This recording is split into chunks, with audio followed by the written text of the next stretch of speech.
had to admit it. I was actually having a good time. At first, spending the day at the fun fair seemed like a bad idea. I was just getting over a cold and really wanted to chill out at home, but my friends had other plans, so here we are. I was happily chucking baseballs at a target trying to dunk the sad-looking kid in the dunk tank.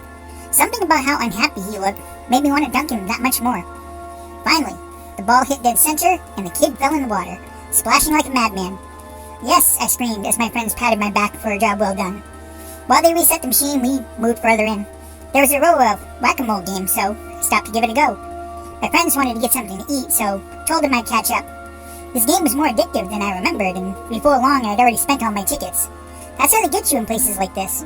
They get you to get the time, and then you don't realize how much money you plunked down. But I don't splurge very often, so I was going to have to get some more.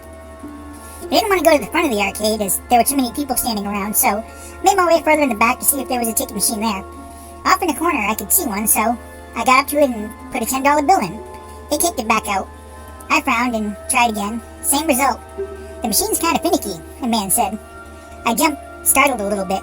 He was standing in the doorway next to the machine. Here, he said, holding his hand out. Give me the money and I'll snag you some tickets. At first I was dubious, but noticed he was wearing the establishment's uniform. Next to his name tag, it said the word manager. Okay, I said and handed him the money. He nodded. Come on back, son, you can sit right there.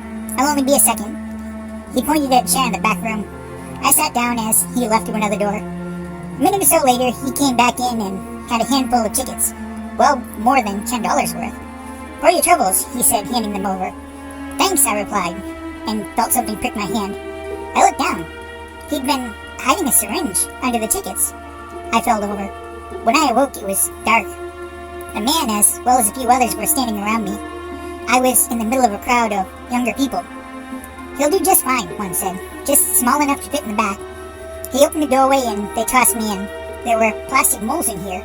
They shut the door behind me. Now then, son, get to work. When ticket gets put in, you pop the moles through the hole. If you don't, he sneered, I'll put your head through the hole.